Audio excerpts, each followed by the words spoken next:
Merhaba, ben Profesör Doktor Hasan Dağ, Kadir Has Üniversitesi Yönetim Bilişim Sistemleri Bölüm Başkanıyım.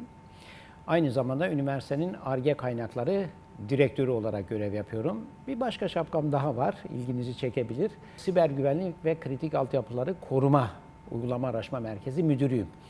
Bu 3 tane ünvanı zikretmemin sebebi bunların aslında çok büyük bir ortak paydası var. O da veri bilimi. Şimdi veri bilimine baktığınız zaman herhangi bir sektörde, herhangi bir kurum, kuruluş, şirket, devlet, seçim, dünyadaki iklim değişimi her ne olursa olsun herhangi bir alanda bir şirkete özgü, kuruma özgü verileri topluyorsunuz, bunları depoluyorsunuz. Daha sonra bu verileri işleyerek bunları bilgiye dönüştürüyorsunuz ve bu bilgiyi de o veriyi topladığınız alanın ihtiyaçlarına göre kullanıyorsunuz. Şimdi bu veri çok çeşitli, çok miktarda olursa bunun içerisinde gizli örüntüler olabilir. İşte bunun içinde o gizli örüntüleri, o ilişkileri, ürün ya da servise dönüşebilecek değerdeki bilgileri üretime veri madenciliği diyoruz. İşte bugün artık veriden hareketle biz kimin hangi seçimi ne kadar farkla kazanabileceğini dahi ölçebiliyoruz. Veya ülkelerin yönetiminin nasıl değişeceğini, şirketin başarısının nasıl olacağını, hangi hastalığa nasıl tedavi bulunabileceğine dair kestirimler yapabiliyoruz. İşte Yönetim Bilişim Sistemleri Bölümü Kadir Has Üniversitesi'nde bu anlamıyla tüm dünyadaki ve Türkiye'deki Yönetim Bilişim Sistemleri bölümlerinden farklı. Yani biz veri bilimini ciddi bir şekilde Yönetim Bilişim Sistemleri programında işliyoruz. Örneğin Türkiye'de tek bir programdır hala bu anlamda. Veri bilimine giriş, veri bilimi araçlarının kullanım açısından tek program hala. Keza teknolojinin gidişatına göre bulut bilişim teknolojilerinin kullanımı, e-ticarette toplanan verileri kullanarak öneri sistemlerinin geliştirilmesi, web teknolojileri, nesnelerin interneti, veri depolama sistemleri, bu büyük veri analitiği gibi konuları işleyen yegane bölümümüz. Yani şöyle söyleyebilirim, bir bilgisayar mühendisliğinden daha fazla bilgi teknolojilerini öğretiyoruz. Fakat sizlerin buradan mezun olduktan sonra bilgisayar mühendisi olarak çalışmanızı arzu etmiyoruz. Çünkü onun için bilgisayar mühendisliği veya bilgisayar bilimleri bölümlerine gidebilirsiniz. Biz bilgisayar ve teknolojilerini araç olarak çok iyi kullanan, yarının işletmecilerini, yarının karar vericilerini bilgiye dayalı olarak karar veren yöneticiler olmanızı istiyoruz. Yani CFO'lar, CTO'lar, CEO'lar, CEO'lar, CEO diyen Chief Operational Officer de denilen, çünkü bu C ile başlayan yöneticilerin sayıları gittikçe çoğalıyor. Örneğin Chief Digital Officer, yani en üst düzey dijital dönüşüm yöneticisi gibi şeyler çıkıyor ya da CMO'lar çıkıyor. Chief Managerial Officer gibi. Bu kadar üst düzey değişik tarzda yöneticiler çıktığı için bunların geleceği doğal yol yönetim bilişim sistemleri uzmanı. Yani işletmenin fonksiyonlarını bilen nedir bunlar? Yönetim, organizasyon, pazarlama, satış, stratejik yönetim, insan kaynakları, finans, muhasebe.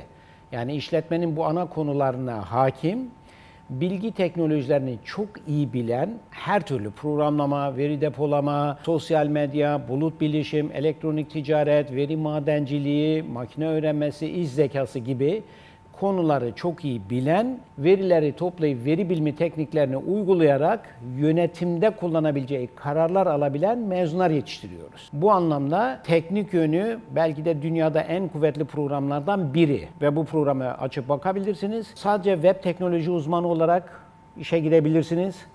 Arama motoru optimizasyonu uzmanı olabilirsiniz, yani Search Engine Optimization. Sosyal medyada yöneticilik yapacaksanız, arama motorlarında sizin şirketinizin, sizin kurumunuzun öne çıkmasını istiyorsanız o teknikleri bilerek uzmanlık yapan kişiler olabilirsiniz. Veri tabanı yöneticisi olabilirsiniz, işletme sistemleri yöneticisi olabilirsiniz, elektronik ticaret uzmanı olabilirsiniz, bulut bilişim uzmanı olabilirsiniz ya da çağımızın en önemli mesleklerinden biri olan siber güvenlik uzmanı olabilirsiniz. Yani bilgi ve bilgisayar güvenliği uzmanı olabilirsiniz. Şu anda yanılmıyorsam eleman açığımız Türkiye'de 10 binlerle ifade ediliyor. Çeşitli uluslararası raporlara göre de 140 binin üzerinde eleman açığı olan bir alandan bahsediyorum. Ve bugün ortalama başlama düzeyi 1500-2000 dolar uluslararası firmalarda bilgi ve bilgisayar uzmanı olarak işe başlama ücretleri bu rakamlardan bahsediliyor. Hem eleman açığı var hem de ciddi bir şekilde yüksek ücretlerle işe girmek mümkün. Bunun dışında veri bilimi uzmanı olarak işe girebilirsiniz. İstediğiniz alanda Google, Facebook, LinkedIn, Twitter, YouTube, Flickr, aklınıza gelebilecek her türlü sosyal medya platformunda veyahut da Amazon gibi, Alibaba gibi, hepsi burada .com, yemeksepeti.com, çiçeksepeti.com, gittigidiyor.com gibi firmalarda veri bilimi uzmanı olarak çalışmanız çok rahat. Biz burada şunu yapıyoruz. 3. ve 4. sınıfta derslerimizi özellikle haftanın 2 gününe veya 3 gününe yığarak öğrencinin 2 tam gününün boş kalmasına gayret ediyoruz ki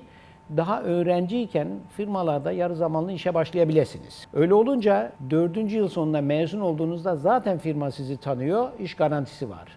Ha ben bunu yapmak istemiyorum, 4. sınıfta yapacağım diyorsanız o da olur. 4. sınıfın bir döneminde yapacağım diyorsanız o da olur. Dolayısıyla mutlaka 3. 4. sınıftan başlayarak firmalarda çalışma, staj yapma yoluyla sizleri mezun olduğunuzda çalışacağınız işlere hazırlıyoruz. Hatta birkaç farklı sektörde çalışmanızı sağlayarak hangi işi yaparken daha mutlu olacağınıza karar vermenizi sağlıyoruz. Çünkü belki de mesleği seçerken bilinçli seçmezseniz ileride o mesleği yaparken mutlu olmazsınız. Mutlu olarak, severek yaptığınız işte başarı kaçınılmazdır.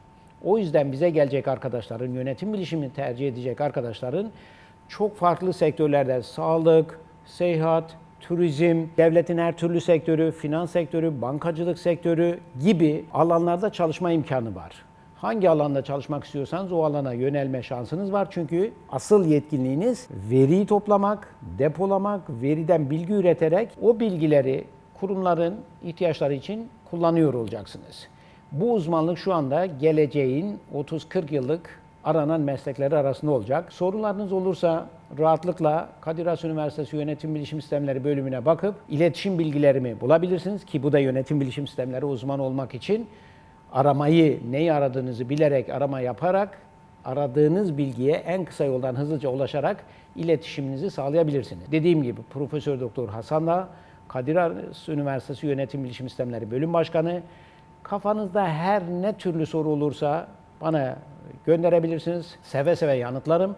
Arzu ediyorsanız tanıtım günlerinde gelirsiniz üniversitemize. Bir çay eşliğinde sohbet ederiz. Bizi tercih etmeniz gerekmiyor. Doğru mesleği tercih ederek kendinize, ailenize, vatanınıza yararlı insanlar olmanız için elimizden gelen gayreti sarf ederiz. Şimdiden tercihlerinizde, aramalarınızda başarılar diliyorum. İyi günler.